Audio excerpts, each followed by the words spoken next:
The moment that changes everything. Someone says something mean to you. Your heart beats fast. You feel angry. Your hands shake. You want to say something mean back right away. Or maybe someone cuts in front of you in line. You feel frustrated.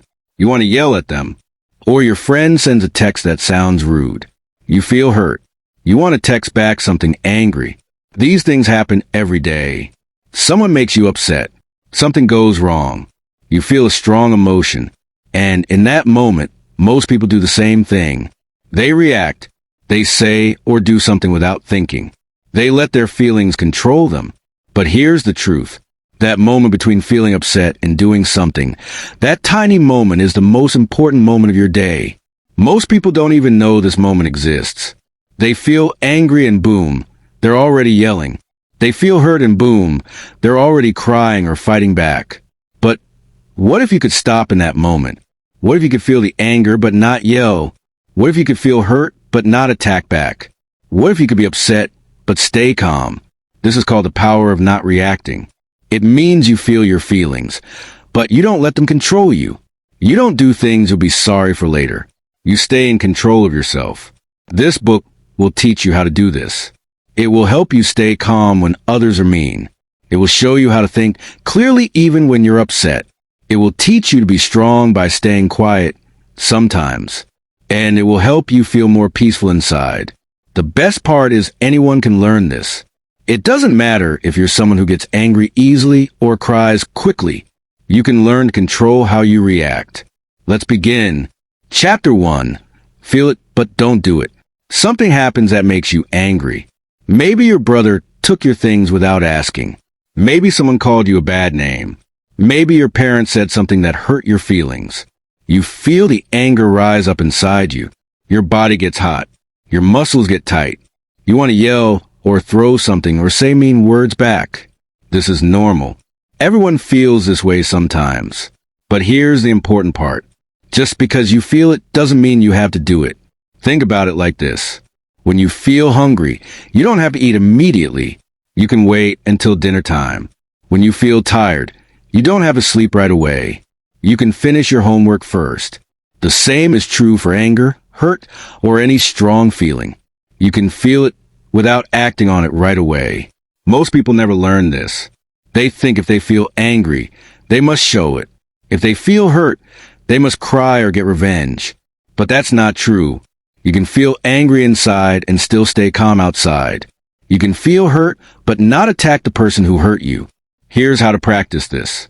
The next time you feel a strong emotion, stop. Don't do anything yet. Just notice the feeling. Say to yourself, I feel angry right now, or I feel hurt right now. Take 3 deep breaths. Breathe in slowly through your nose. Breathe out slowly through your mouth. Do this 3 times. While you breathe, the strong feeling will get a little smaller. It won't go away completely, but it won't feel as big and scary. Now you have a choice. You can yell and make things worse. Or you can talk calmly and maybe fix the problem. You can say mean things you'll regret. Or you can walk away and deal with it later when you're calmer. The person who can feel angry but stay calm is powerful. The person who must react to every feeling is weak, even if they seem tough. Start small. When your little brother annoys you, practice not reacting. When someone bumps into you, practice staying calm. When you get a bad grade, practice not getting upset. Each time you do this, you get better at it. You're building a muscle called self-control. And just like lifting weights makes your body stronger, practicing not reacting makes your mind stronger. Chapter 2. Let people think what they want. Someone at school says you're mean, but you're not. Someone thinks you did something wrong, but you didn't. Someone tells a story about you that isn't true. Your first feeling is, I need to fix this. I need to make them understand the truth. So you try to explain. You tell them what really happened. You try to prove you're a good person. You spend your time and energy trying to change their mind. But here's something important. You can't control what other people think about you. You can explain 100 times, and some people still won't understand. You can show them the truth, and some people will still believe the lie. You can be the nicest person ever, and some people will still think you're mean. This is hard to accept. We all want people to see us correctly. We want them to know we're good people. But try and make everyone understand you will make you tired and unhappy. Here's what to do instead. Let them be wrong about you. I know this sounds strange, but listen. If someone thinks you're mean and you know you're kind, who is right? You are. You know the truth about yourself. That's what matters. If someone tells a lie about you and you know the truth, that's enough. You don't need everyone to believe you. Think about it this way. If someone said the sky is green, would you spend all day trying to prove it's blue? No. You know it's blue. That's enough. The same is true about you. You know who you are. You know if you're kind or mean. You know if you did something or didn't do it. That knowledge is enough. Some people will understand you. Those are your real friends. Keep them close. Some people won't understand you no matter what you say. Let them go. Save your energy for people who care about the truth. When you stop trying to make everyone understand you, something amazing happens. You feel lighter. You feel more peaceful. You stop worrying so much about what others think. You also have more time for things that matter. Instead of spending hours explaining yourself, you can play, learn, or be with people who already get you. Remember this. The people who truly care about you will try to understand you. The people who want to misunderstand, you will do it no matter what you say. Don't waste your time on the second group. Chapter 3. Stay with hard feelings. You feel nervous before a test. You feel scared about trying something new. You feel sad about something that happened. You feel uncomfortable when things are quiet. What do most people do with these feelings? They try to make them go away fast. They grab their phone and scroll. They eat snacks even though they're not hungry. They watch videos for hours. They do anything to not feel the uncomfortable feeling. But here's the problem. When you always run away from hard feelings, you never learn to handle them. You become weak. Every little problem feels huge because you never practice dealing with discomfort. It's like this. Imagine you want strong arms, but every time you try to lift something heavy, you put it down immediately because it's hard. Will your arms get strong? No. You have to hold the heavy thing even though it's uncomfortable. That's how your arms grow. The same is true for your emotions. You have to sit with uncomfortable feelings sometimes. You have to let yourself feel nervous, sad, or scared without immediately trying to make it stop. This doesn't mean you should stay sad forever. It just means you should let yourself feel it for a little while instead of always running away. Here's how to practice. The next time you feel uncomfortable, don't grab your phone right away. Just sit with the feeling for 2 minutes. Notice where you feel it in your body. Is your stomach tight? Is your chest heavy? Just notice it. Breathe slowly. Tell yourself this feeling is uncomfortable, but it's not dangerous. I can handle this for 2 minutes. After 2 minutes, you can do something else if you want, but you just proved something important to yourself. You proved you can handle uncomfortable feelings. They don't have to control you. Do this more and more. When you're bored, sit with boredom for a few minutes before grabbing entertainment. When you're nervous, sit with the nervousness before trying to distract yourself. When you're sad, let yourself be sad for a little while. Here's what happens when you practice this. You become braver. You learn that uncomfortable feelings come and go like waves. They rise up, and then they fall back down. You don't have to do anything special to make them leave. You also learn to listen to your feelings. Sometimes uncomfortable feelings are trying to tell you something important. Maybe your nervousness is telling you to prepare more for the test. Maybe your sadness is telling you that you need to talk to someone. But if you always run away from feelings, you never hear what they're trying to say. Sitting with tension makes you stronger and wiser. Chapter 4. Sometimes say nothing. Someone says something mean to you. Someone accuses you of something you didn't do. Someone tries to start an argument. Your first thought is, I need to respond. I need to defend myself. I need to say something back. But sometimes the strongest thing you can do is say nothing at all. Silence is powerful. When someone is trying to upset you and you stay quiet, it shows you're in control. When someone wants you to argue and you don't, it shows you're wise. When someone is mean and you don't respond, it shows you're strong. Think about it like this. When someone throws a ball at you, you catch it and throw it back, right? That's how arguments work. Someone says something mean. You say something mean back. They say something meaner. You say something even meaner. Back and forth like a ball. But what if you just don't catch the ball? What if you let it drop? The game stops. They can't keep playing if you don't play along. That's what silence does. It stops the game. Here's another reason silence is powerful. When you speak too much, your words lose their value. People stop listening. But when you're someone who only speaks when it matters, people pay attention when you do talk. Also, when you're upset, you usually say things you don't mean. You say things just to hurt the other person. Later, you feel bad about it. But if you stay silent when you're upset, you don't say things you'll regret. Here's how to practice staying quiet. When someone says something that makes you want to respond angrily, count to 5 in your head before saying anything. Often, by the time you reach 5, you realize you don't need to say anything. When someone tries to argue with you, take a deep breath. Ask yourself, will responding help or just make this worse? If it will make it worse, stay quiet. When someone misunderstands you, resist the urge to explain everything right away. Sometimes silence speaks louder than explanations. This doesn't mean you never speak up. If something is truly important, speak. If someone needs to hear the truth, tell them. If you need to set a boundary, say it clearly. But speak from calmness, not from anger. Speak because it helps, not because you're desperate to be understood. Speak because you chose to, not because you couldn't stop yourself. Many arguments don't need your voice. Many misunderstandings don't need your explanation. Many insults don't need your response. Learn to recognize when silence is stronger than words. When you master this, people will respect you more. They'll see you as mature and wise. They'll notice you don't get pulled into every fight. And you'll feel more peaceful because you're not always in conflict with others. Chapter 5. Think before you act. You feel angry at your friend for canceling plans. Without thinking, you send a mean text. Later, you wish you hadn't. You feel jealous that your classmate got a better grade.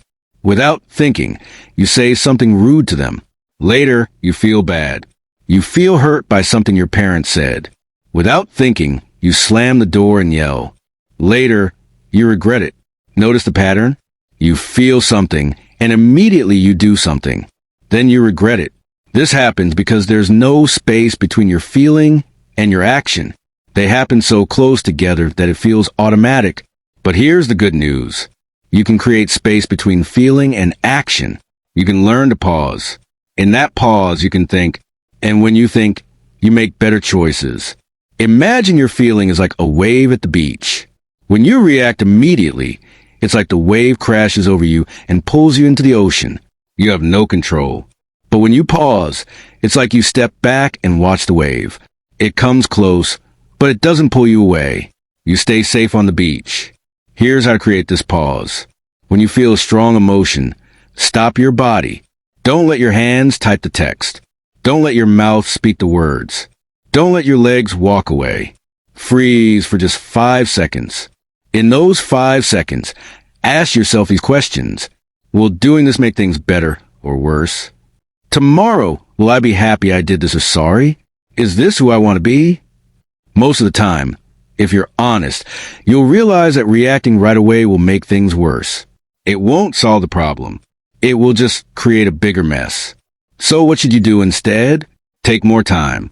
If you're about to send an angry text, wait 10 minutes. Write the text if you want, but don't send it. After 10 minutes, read it again. You'll probably delete it because you'll see it was too harsh. If you're about to yell at someone, leave the room instead. Go somewhere quiet. Breathe. Think about what you really want to say. Then, when you're calmer, you can talk to them properly. If you're about to do something because you're upset, ask yourself, am I doing this because it's right or because I'm emotional right now? If it's just emotion, wait. Here's what happens when you practice this. You make fewer mistakes. You hurt people less. You say things you actually mean instead of things you don't mean. You solve problems instead of creating new ones. People trust you more because you're thoughtful, not impulsive. At first, pausing will feel hard. Your emotions will scream, "Do something now." But the more you practice, the easier it gets. Eventually, pausing becomes natural. You'll automatically stop and think before you act. This one skill can change your whole life. So many problems happen because people don't think before they act. But you can be different. You can be someone who stays in control even when feelings are strong. Chapter 6. You can't control others. Your friend keeps breaking promises. You keep telling them how it hurts you, but they keep doing it. Your classmate is rude to you. You keep explaining why it's wrong, but they don't change. Your sibling takes your things without asking. You keep getting upset, but they keep doing it anyway. You're trying to control how they treat you. But here's the hard truth. You cannot control other people. You can tell them what you want. You can explain how their actions affect you. But you cannot force them to change. They have to choose to change. And some people won't choose that. This is frustrating. You think, if they really care, they would stop. And you might be right, but you can't make someone care. You can't make someone be kind. You can't make someone respect you. So what can you do? You can control yourself. You can control how much time you spend with them. You can control whether you keep trusting them after they break promises. You can control whether you keep your things where they can take them. You can control your own choices. Think of it like this. Imagine someone keeps stepping on your foot. You tell them, "Please stop stepping on my foot." They keep doing it. You explain, "When you step on my foot, it hurts." They still keep doing it. You can spend forever trying to make them stop, or you can simply move your foot away from them. You can't control if they try to step on feet, but you can control whether your foot is there for them to step on. This is what healthy boundaries look like. Instead of trying to change a person, you change what you allow in your life. If someone keeps hurting you and won't stop, you spend less time with them. If someone keeps breaking promises, you stop depending on them. If someone keeps taking your things, you keep your things somewhere they can't reach. You're not trying to control them. You're controlling your choices. This is hard because sometimes the person is someone you care about. You want them to change because you love them. But loving someone doesn't mean you let them hurt you over and over. Real love includes protecting yourself. When you stop trying to control how others treat you and start controlling your own choices, something changes. You feel more powerful. You realize you're not helpless. You can't control them, but you can control you. And that's actually more than enough. You also waste less energy. Trying to change someone who doesn't want to change is exhausting. But making your own choices is empowering. Remember this. Some people will treat you well because they choose to. Keep them in your life. Some people will treat you badly no matter what you say. You can't fix this by explaining more or trying harder. You fix it by choosing to protect yourself. Chapter 7. Practice staying calm every day. You're getting better at not reacting. But how do you make it a habit? How do you get so good at it that it becomes natural? The answer is practice. Every single day. Think of it like learning to ride a bike. At first, you fall a lot. You have to think about every movement. But the more you practice, the easier it gets.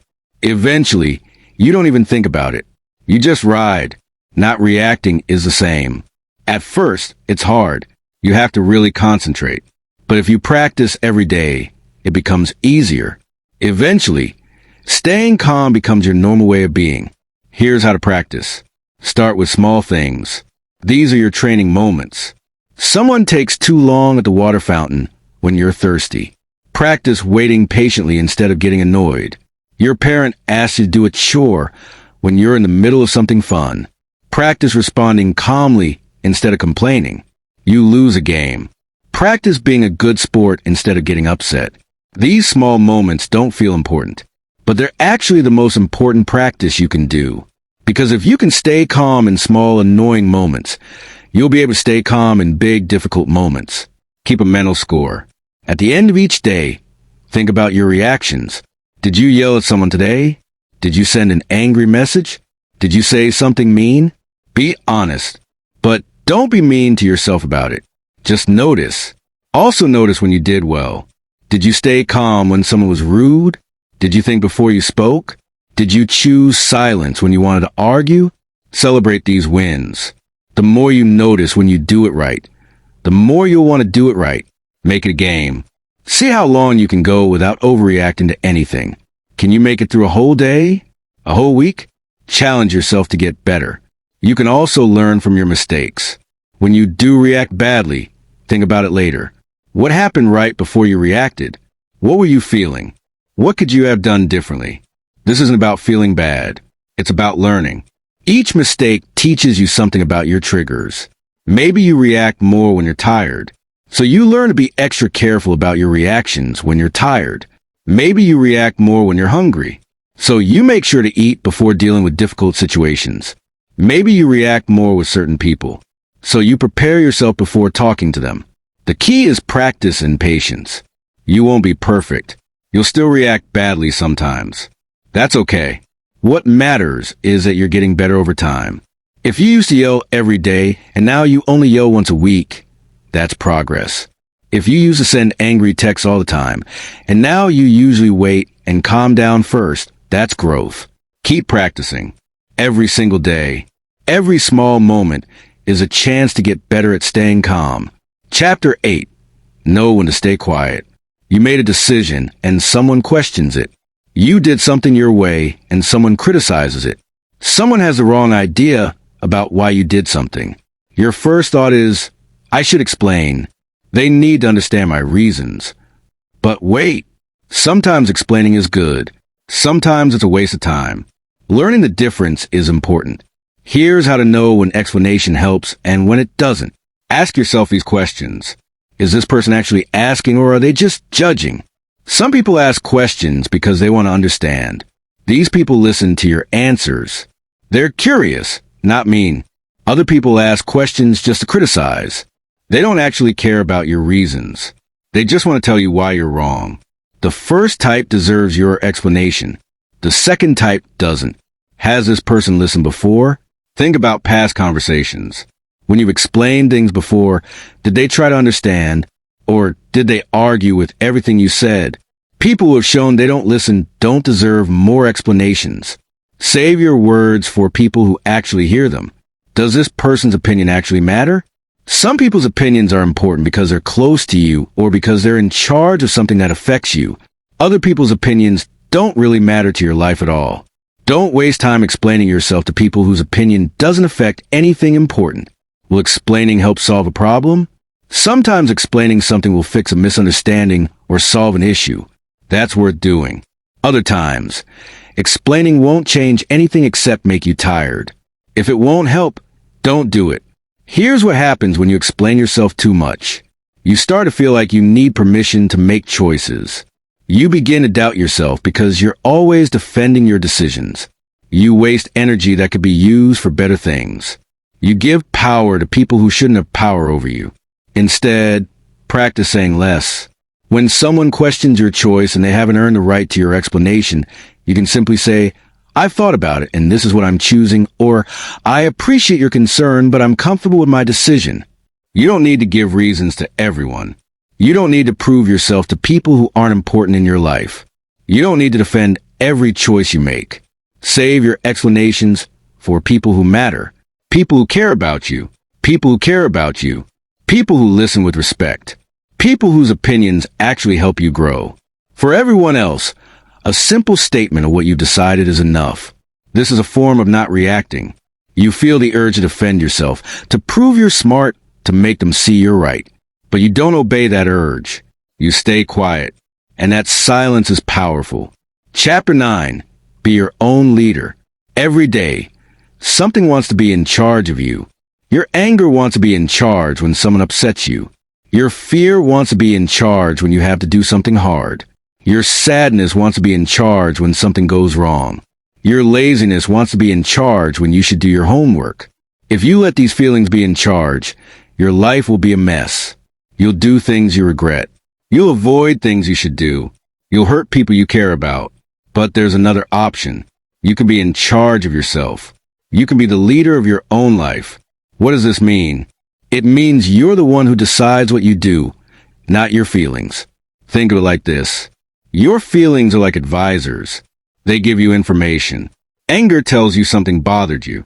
Fear tells you something might be risky. Sadness tells you something matters to you. This information is useful, but advisors don't get to make the final decision. The leader does. You are the leader. You listen to what your feelings are telling you, but then you make the choice about what to do. Here's how this works in real life. You feel angry at your friend. Your anger says yell at them, stop being their friend.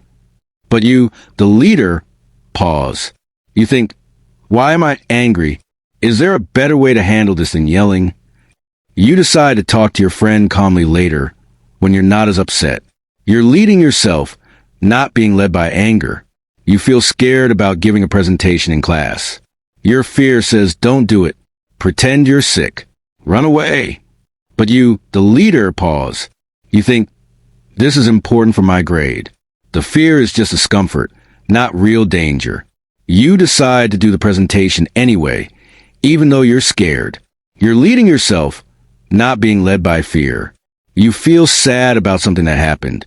Your sadness says, stay in bed. Don't talk to anyone. Give up. But you, the leader, pause. You think, it's okay to feel sad, but I still need to take care of myself. You decide to get up, maybe talk to someone who cares, and keep going even though you're sad. You're leading yourself, not being led by sadness. Being your own leader doesn't mean you don't feel feelings. It means feelings don't control you. You feel them, you understand them, and then you make wise choices. This is grown-up behavior. Kids let their feelings control them. They cry when they don't get what they want. They hit when they're angry. They quit when things are hard. But mature people feel all these things and still make good choices. You can be a mature person even if you're young. You just have to practice being your own leader. Every time you feel a strong emotion and you pause instead of reacting, you're being a leader. Every time you do something hard, even though you don't feel like it, you're being a leader. Every time you choose what's right instead of what's easy, you're being a leader. The more you practice this, the stronger your leadership becomes. Eventually, you become someone who isn't controlled by moods or feelings. You're steady. You're reliable. You're in charge of yourself. And that's real power. Chapter 10. Choose to be strong. You now know everything you need to know about not reacting. You know how to feel emotions without acting on them. You know how to let people think what they want. You know how to sit with hard feelings. You know when to be silent. You know how to think before you act. You know you can't control others, only yourself. You know how to practice staying calm. You know when not to explain yourself. You know how to lead yourself instead of being led by feelings. But knowing is not enough. You have to choose to use what you know. Every single day, you will face choices. Someone will be mean. Will you be mean back, or will you stay calm? Something will go wrong. Will you get upset, or will you handle it with patience? You'll feel a strong emotion. Will you let it control you, or will you control yourself? These choices matter. Each time you choose to not react, you get stronger. Each time you choose to react, you get weaker. It's like you're building yourself choice by choice. You can build a strong person who stays calm and thinks clearly. Or you can build a weak person who gets upset over every little thing. Which do you want to be? The good news is that it's completely up to you. Your past doesn't matter. If you've been someone who reacts a lot until now, that's okay. You can start changing today. Every day is a new chance to choose differently. Start right now. The next time someone annoys you, choose not to react. The next time you feel upset, choose to pause and breathe. The next time you want to say something mean, choose silence instead. Will it be easy? No. Will you sometimes fail? Yes. That's normal. Nobody is perfect at this. But every time you try, you're getting better. Think about who you want to be 1 year from now. Do you want to be someone who's always upset and fighting with people?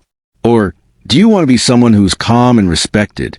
The person you'll be next year is being built by the choices you make today. Every small choice matters. Every time you don't react when you could have, you're becoming stronger. Remember that you have the power. not the power to control others, not the power to make everything easy, but the power to control yourself, the power to choose your response, the power to stay calm no matter what happens around you. This power has always been yours. You just have to decide to use it. Decide now, not to be perfect, not to never react again, but to try, to practice, to get a little better each day. This is how you become powerful. This is how you become peaceful. This is how you win by not fighting. The choice is yours. What will you choose? Chapter 11. Learn from every mistake. You tried to stay calm, but you yelled anyway. You wanted to think before acting, but you sent that angry text. You planned to be quiet, but you said something mean. Now you feel bad. You're disappointed in yourself. You think, I failed. I'll never be good at this. But wait, making mistakes doesn't mean you're failing. It means you're learning. Every time you react in a way you don't like, you get important information. You learn about yourself. Think about learning to ride a bike. Did you ride perfectly the first time? No. You fell, maybe many times. Did falling mean you were bad at bikes? No. It meant you were learning. Each fall taught you something. Maybe you learned to balance better. Maybe you learned to steer differently. Maybe you learned to start slower. The same is true with not reacting. When you mess up, you're not failing. You're getting information about what to work on next. Here's what to do after you react badly. First, calm down. Take some deep breaths. Forgive yourself. Everyone makes mistakes. You're human, not a robot. Second, think about what happened. What made you react? Were you tired? Hungry? Already upset about something else? Was it a certain person who always pushes your buttons? Was it a specific situation that's hard for you? Understanding your triggers helps you prepare for next time. Third, notice the warning signs you missed. Before you reacted, your body probably gave you signals. Maybe your heart started beating fast. Maybe your face got hot. Maybe your hands made fists. Maybe your stomach felt tight. These are your body's way of saying, warning, big emotion coming. If you can notice these signs earlier, you can pause before you react. Fourth, think about what you could do differently next time. Not to feel bad about yourself, but to learn. Maybe next time you'll leave the room when you feel angry. Maybe next time you'll count to 10 before responding. Maybe next time you'll take 3 deep breaths first. Fifth, if you hurt someone, apologize. Don't make excuses. Don't say, I'm sorry, but you made me angry. Just say, I'm sorry I yelled. That wasn't okay. I'm working on handling my feelings better. Real apologies are powerful. They help fix a relationship, and they help you commit to doing better. 6, try again. Don't give up just because you messed up once, or 10 times, or 100 times. Keep trying. You're building a new skill. New skills take time. Some days will be easier than others. Some situations will be harder to handle. That's normal. What matters is that you keep trying. Here's something important to remember. You're probably already better than you think. You might not be perfect yet, but compare yourself to how you were before you started learning about not reacting. Are you even a tiny bit better? Maybe you used to react 10 times a day, and now you only react 5 times. That's progress. Maybe you used to yell really loud, and now you only raise your voice a little. That's improvement. Maybe you used to stay angry for hours, and now you calm down in 30 minutes. That's growth. Don't focus only on the times you fail. Notice the times you succeed too. Every time you wanted to react but didn't, that's a victory. Every time you pause even for 1 second before responding, that's progress. Every time you chose calm over chaos, that's winning. Keep a list if it helps. Write down every time you handled a situation better than you used to.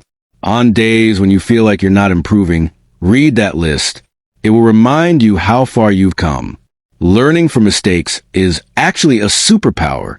People who can look at their mistakes, learn from them, and try again become the strongest people. People who give up after mistakes or who never admit they made mistakes stay weak. You're choosing to be the first type of person. Someone who learns and grows. Be patient with yourself. You're doing something hard. You're changing patterns that have been there for years. That takes time. but you're on the right path. Keep going. Chapter 12. Help others stay calm too. You're getting better at not reacting. You're staying calmer. You're thinking before you act. You're choosing your responses. Now there's something else you can do. You can help others learn this too. When you see your friend about to react badly, you can help them pause. When you see your sibling getting upset, you can help them calm down. When you see someone about to make a mistake because they're emotional, you can help them think clearly. But here's the important part. You don't help by telling them they're wrong. You don't help by saying, don't be so emotional, or you're overreacting. That just makes people more upset. Instead, you help by being calm yourself. Calmness is contagious. When someone is upset and you stay calm, they often start to calm down too. It's like you're showing them with your behavior. Look, it's possible to stay calm even in this situation. Here's how to help others. First, stay calm yourself. If your friend is upset and you get upset too, now two people are upset. That doesn't help. Take deep breaths. Keep your voice quiet and steady. Don't match their energy. Stay in your calm space. Second, listen to them. Sometimes people just need to say what they're feeling. Let them talk. Don't interrupt. Don't tell them they shouldn't feel that way. Just listen. You can say things like, I hear you, or that sounds really frustrating, or I understand why you're upset. This helps them feel heard. When people feel heard, they often calm down. Third, help them slow down. If they're about to send an angry text or say something mean, you can say, let's wait a few minutes before we decide what to do. Or, how about we take a walk first and then figure out how to handle this? You're helping them create that space between feeling and action. Fourth, remind them of who they want to be. If your friend is usually kind but is about to say something mean because they're angry, you can say, I know you're upset, but I also know you're someone who tries to be kind. Do you want to say something you'll regret? This isn't judging them. It's reminding them of their own values. Fifth, suggest better options. If someone is about to handle something badly, you can offer other ideas. Instead of texting them while you're angry, how about we go shoot some hoops and you can text them later? Or, instead of skipping class because you're stressed, let's talk to the teacher together after school. You're helping them see choices they might not see when they're emotional. 6. Share what works for you. You can say, when I get really angry, I've learned to take 3 deep breaths. Want to try it? Or, I used to react to everything, but I'm practicing pausing first. It actually helps. When you share your own experience, it doesn't sound like you're lecturing them. It sounds like you're sharing something useful. But here's what you can't do. You can't control whether they actually calm down or not. You can offer help, but they have to choose to take it. Some people will appreciate your help. They'll calm down and thank you later for helping them not do something stupid. Some people won't want help. They'll stay upset no matter what you do. That's okay. You tried. Don't take it personally if someone doesn't listen to you. Just keep being calm yourself. At least you won't add to the chaos. Also, know your limits. If someone is so upset that they might hurt themselves or someone else, get an adult, a teacher, a parent, a counselor. Some situations are too big for you to handle alone. That's not failing. That's being smart. Here's something beautiful that happens when you help others stay calm.